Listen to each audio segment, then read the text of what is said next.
There's nothing but peace as I sway back and forth.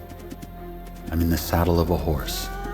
The wind parts for us as we thunder past farmhands working the field. The horse is eager to go faster, but I must rein him in for fear of Emily losing her grip on my midsection. I become lost to the moment and the rhythm of the gallop. I feel like I am a child on a great oak bow, being rocked gently by Mother Spring's gentle breezes. Slightly forward, slightly backward. The glimmer of the lake shimmers on the horizon to the north. I promised Emily that so long as she finished her chores, she could swim with the other children. When the lake finally pierces my vision, I turn, expecting her to grace me with a smile. But she's gone. All I feel is agony pressing on me from every direction. A cruel claustrophobia. Nameless suffering in the pit of my stomach. I awaken to a scream. A rough hand covers my mouth.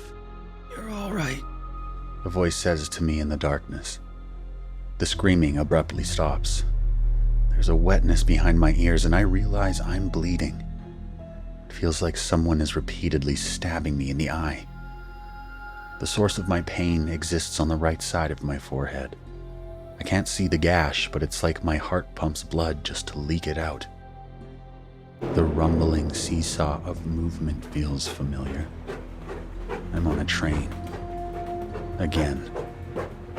There's more light this time as it seeps through boards not properly laid into the walls. It's like the light pierces my very skull. As it flickers through the boards, so too does it seem to flicker through my head. I can't tell if the train is passing something or if my vision is that badly damaged. The energy it takes just to assess my surroundings drains me. With every rattling clack, I move farther away from my heart. Emily, Sarah, where are you? What city were we in? My eyes close and I take solace in the blackness that comes before I drift to that deeper place, where torment can't affect me. A painless utopia. It does not happen suddenly. Rather, it's like the tide, a gradual onset so minuscule that even if I tried to pay attention, I'd miss it. I do not dream. There's nothing to dream of. No memory, no worries, no pain, no existence, just the comfort of the void. The primal sound of hammering coaxes me from my consolation. There are other sounds blended in the background, but as far as I'm concerned, they're just noise lacking the definitive clang of the hammer. My mind focuses on the notes, as if I can see the sparks created the moment it strikes its quarry. The pounding of my head springs forth with each new clang, and the rest of my body slowly comes to life. I'm standing. No, I'm being held up by a man whose grip provides strength my legs cannot. We're moving again, but not on the train. He's holding me up, and we're walking in rocky dirt.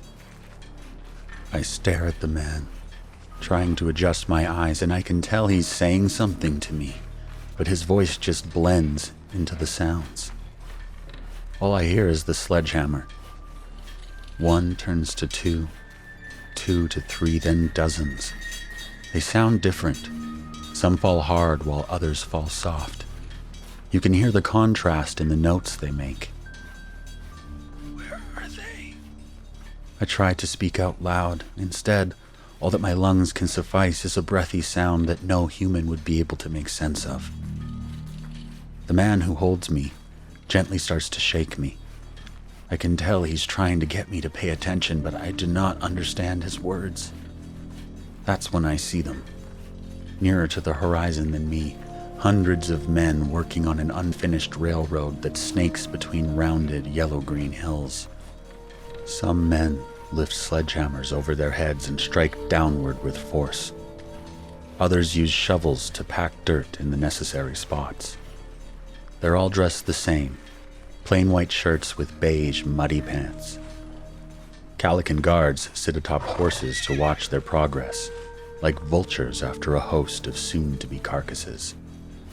I can't keep holding you up forever, a voice says to me. I must be in a nightmare. Once again I stand in the heart of a line packed with probably 100 souls. All look to be men. The line snakes through the entrance of a crumbled city freshly bombed with cannons. What's left of the curtained walls fills me with a certain sadness. They look to hearken back to the ancient times of Ghent, remnants that somehow remained untouched for thousands of years. But before I am able to adjust my eyes, the man who holds me suddenly lets me go, and like a waterfall, I collapse. Seasons, damn it, he says with an annoyed tint to his voice. I try to stand, but my feet disobey me. It's not that they don't work, they're just slower than I'm accustomed to, spurred on by a disconnect between my mind and my body. I can feel those in line behind me closing in. Growing tired of the charade, the man helps me up. I swear if they shoot me because I'm helping you. Yet his actions contradict his words, as he is kind enough to lend me his shoulder for stability.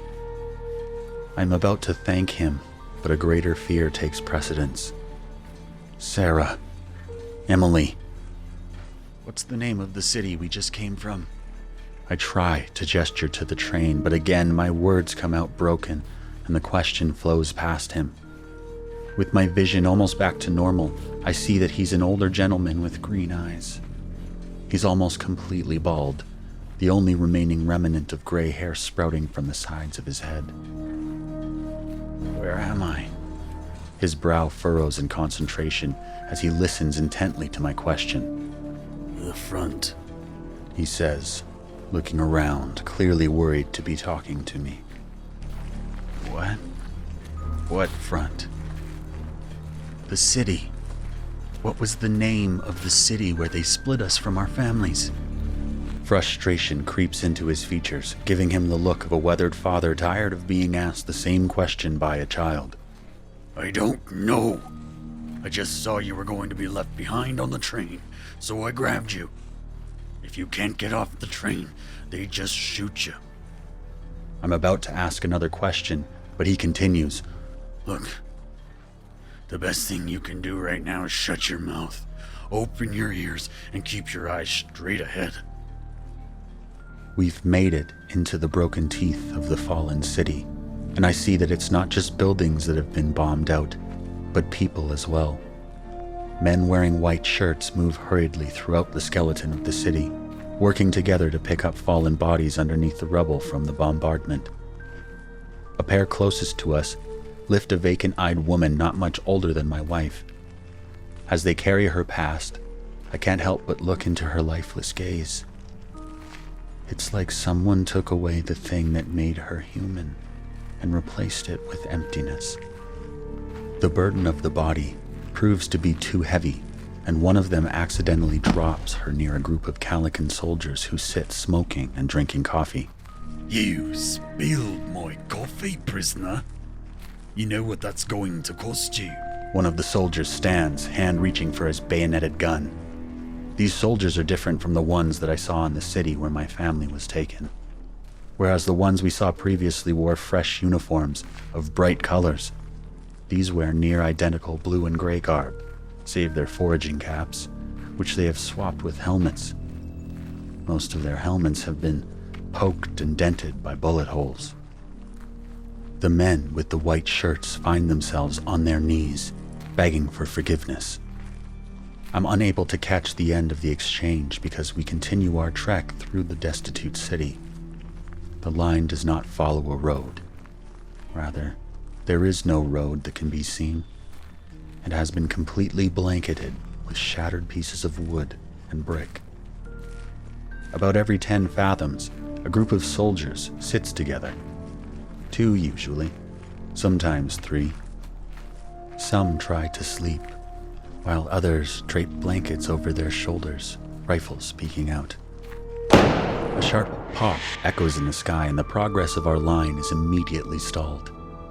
I follow my gray-haired savior's eyes back to where the white-shirted prisoner dropped the body, and realize he's been executed. Keep moving. A soldier who oversees our line hollers at us. You need to walk on your own now, lad, Says my savior. His face is showing signs he's clearly strained from my weight. To my surprise, I find that I am able to stand on my own now, though the man who has been helping me hovers behind me like a shadow in case I can't make it. Each step hurts, like I have glass wedged between my toes. What's your name?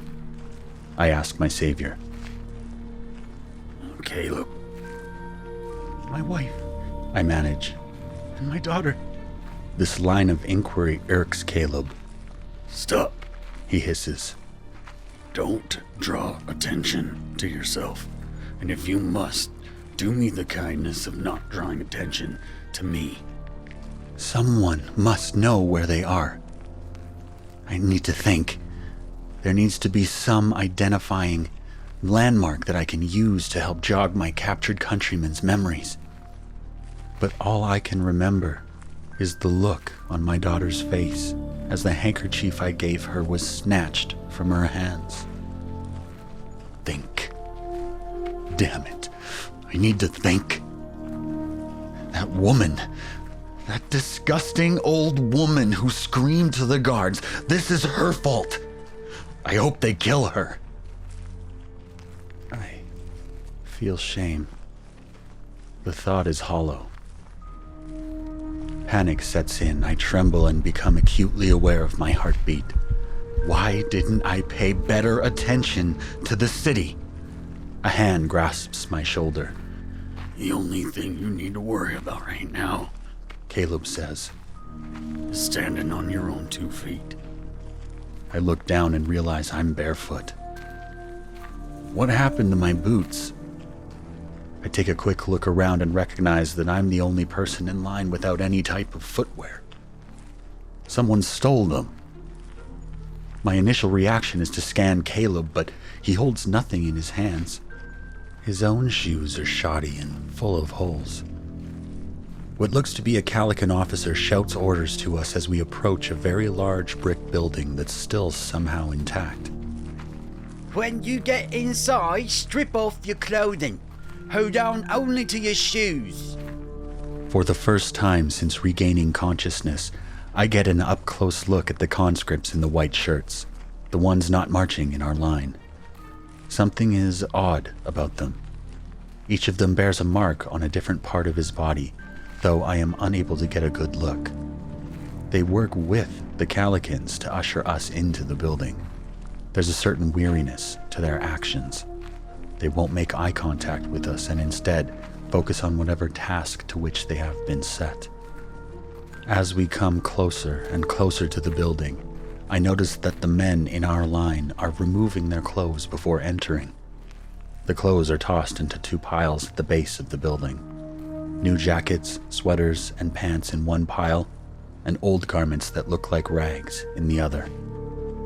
The end is the same for us all. Nakedness.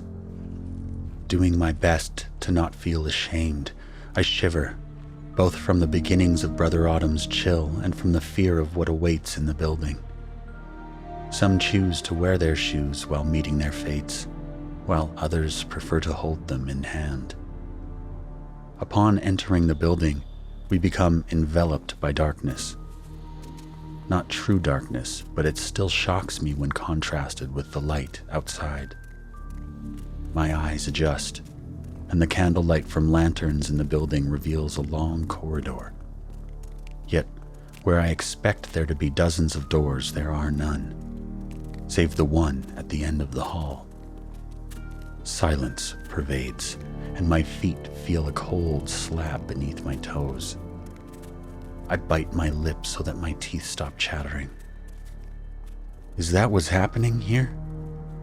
Are the Calicans leading us to our deaths? It's amazing to me that none of us even thinks to rebel when it seems like our lives might end. We come into this world bare, and it seems the Calicans might make us leave it that way. 40 more steps. I'm now close enough to see the door at the end of the corridor swing open. Each time it does, a soft hissing sound escapes, along with the man's scream, and tendrils of smoke are illuminated by the light within. Then 2 pairs of Calican hands appear from either side of the doorway, grab the next victim, and yank him into the room before the door slams shut. The whole thing brings to mind some great behemoth swallowing us man by man. 30 more steps. The door swings open again to claim its next victim. I hear a scream, accentuated by the shrill sound of wheezing. 20 more steps. Another scream. I study the next man due to go through the breach and notice he holds a pair of boots in his right hand, and another pair of boots strung together by the laces are slung over his shoulder. My boots. Swanson's. Made by my own 2 hands. I could never mistake them for someone else's. Anger rises within me. I'm moving toward him before I even realize what's happening. It's like my feet are moving on their own accord, even though my mind is telling them to stop. Stripped men stare at me as I grunt past like some wounded soldier making his last stand, and eventually I make it to the thief. I move to grab my boots from his shoulder, but before I make contact, the door flies open and a charcoal odor causes me to recoil. I watch as 2 Calican soldiers steal my prize from me. As they drag the thief into the room, the door swings back and forth like a pendulum, each open swing hinting less and less what awaits inside.